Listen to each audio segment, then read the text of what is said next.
Big boss day 3 ആയിരുന്നു. യാതൊരുവിധ ഇമ്പാക്റ്റോ കാര്യങ്ങളോ ഒന്നുമില്ലാത്ത ഒരു സാധാരണ ബിഗ് ബോസ് ദിവസമായിരുന്നു ഇന്ന്. രാവിലെ തന്നെ ഉണ്ടായിരുന്നത് നമ്മുടെ ഒരാളെ സെലക്ട് ചെയ്തിട്ട് ഒരു കണ്ടസ്റ്റന്റിന് മറ്റൊരു കണ്ടസ്റ്റന്റിനെ ഇഷ്ടപ്പെടാതിരിക്കാനും ഇഷ്ടപ്പെടാനുമുള്ള കാരണങ്ങൾ എന്തൊക്കെയാന്നുള്ളതും, പിന്നെ അവർക്ക് ഓരോരുത്തർക്കും ഓരോ പേര് കൊടുക്കണം എന്നുള്ള ഒരു ടാസ്ക് ഉണ്ടായിരുന്നു. അതിനകത്ത് ഒരുപാട് ആൾക്കാർ വന്ന് പലർക്കും പല പേരുകളും അത് ഇതൊക്കെ പറഞ്ഞ്, ഇഷ്ടമില്ലാത്ത കാര്യങ്ങളും പറഞ്ഞ്, ഇഷ്ടമുള്ള കാര്യങ്ങളൊക്കെ പറഞ്ഞ്.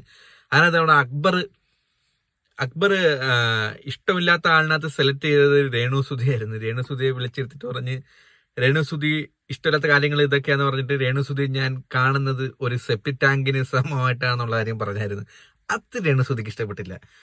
അങ്ങനെ അതിനുശേഷം ആ ടാസ്ക് കഴിഞ്ഞതിന് ശേഷം കുറച്ച് കഴിഞ്ഞ ശേഷം രേണു ക്യാമറയൊക്കെ ആരും ഇല്ലാത്ത സ്ഥലത്ത് പോയി നിന്നിട്ട് ക്യാമറയൊക്കെ ഉള്ളിടത്ത് പോയി നിന്നിട്ട് ഇങ്ങനെ അഭിനയിക്കുന്നു.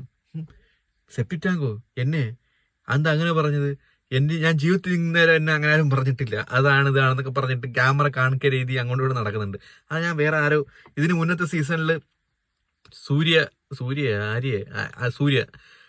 ഇതേപോലെ ചുമ്മാ ഒന്നിങ്ങനെ ക്യാമറ മുമ്പിൽ നിന്നിട്ട് ഓരോന്നൊക്കെ പറയാറുണ്ട് നാട്ടുകാരെ കാണിക്കാൻ വേണ്ടി. ആക്ടിങ് എന്നിട്ട് പക്ഷെ ഇവിടെ പ്രശ്നം സംഭവിച്ചു വെച്ചാൽ രേണുസുതി പറയാണ്, ഞാൻ ജീവിതത്തിൽ ഇതുവരെ ആരും എന്നെ പറഞ്ഞിട്ടില്ല. അത് രേണുസുതിയുടെ ഫേസ്ബുക്കിൽ അല്ല ഇൻസ്റ്റഗ്രാമിലൊക്കെ കമന്റ് സെക്ഷൻ എടുത്ത് നോക്കിയാൽ ഇതിനപ്പുറമായിരിക്കും പറഞ്ഞിട്ടുള്ളത്. അതൊന്നും കണ്ടു കാണത്തില്ലായിരിക്കും.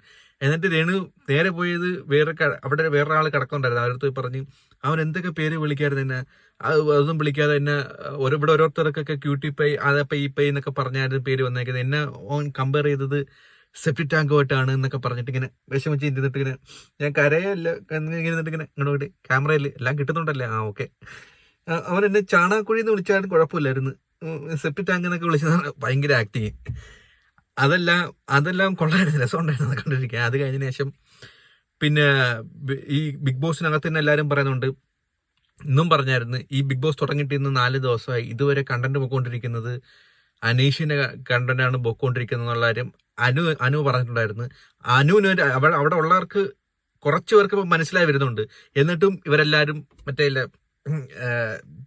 പിറക്കെ ട്രെയിൻ തീവണ്ടി പോലെ അനീഷിന്റെ പിറക്കെ പോയിട്ട് അനീഷ് എന്തെങ്കിലും മണ്ടത്തരം പറയും, അത് കേട്ട് ചുറ്റും ഇരുന്ന് സംസാരിച്ച് വിഷയം ഉണ്ടാക്കി അനീഷിന് പബ്ലിസിറ്റി കൊടുക്കും. ആ പരിപാടി ഡേ 1 മുതൽ ഡേ 3 വരെ കിടിലോട്ട് നടന്നു നോക്കിക്കൊണ്ടിരിക്കുന്നു. That's good. അതങ്ങനെ പോട്ട്. പിന്നെ നമ്മുടെ അപ്പാനി രവി, അയാള് ഇപ്പൊ ഒരാളെ കാണുകയാണെങ്കിൽ അയാളെ മുമ്പ് വെച്ച് ലൈവിൽ കണ്ടാരാണ് മണ്ണിൽ കൊള്ളാൻ കുറച്ച് അപ്ഗ്രേഡ് ഇങ്ങനെയൊക്കെ ചെയ്ത് നന്നായിരിക്കും എന്ന് പറഞ്ഞിട്ട് ആള് പോയി കഴിഞ്ഞതിന് ശേഷം ഒരു അഴുക്ക് പയലടേ എന്ന് പറയുന്ന ഒരു സ്കീം, ആ സ്വഭാവമാണ് പുള്ളി കാണിച്ചുകൊണ്ടിരിക്കുന്നത്. വെരി ബാഡ് ആയിരുന്നു അത്, അങ്ങനെ സ്വഭാവം. അത് ആളെ ക്യാരക്ടർ ഇങ്ങനെ റിവീൽ ആയിക്കൊണ്ടിരിക്കുകയാണ്. എന്തായാലും അത് മോശമായി പോയി.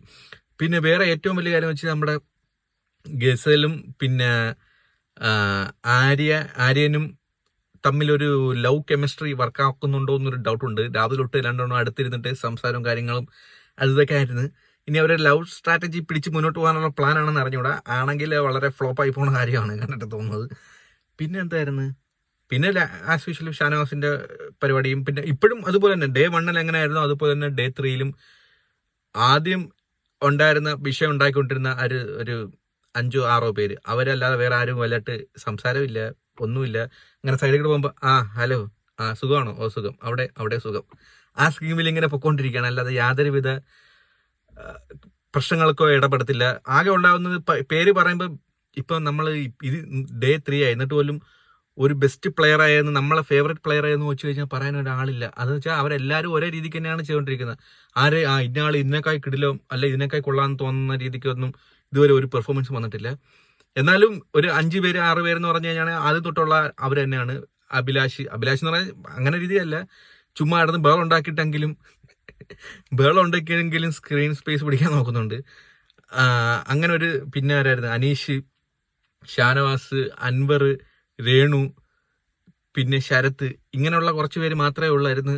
ഇങ്ങനെ ബാക്കി ആരും എല്ലാം അണഞ്ഞിരിക്കുകയാണ്.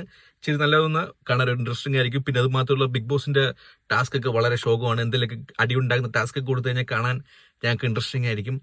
പിന്നെന്താ പിന്നെന്നുള്ളതൊക്കെ ബൈ. ബാക്കി നാളെ കാണാം. ബൈ.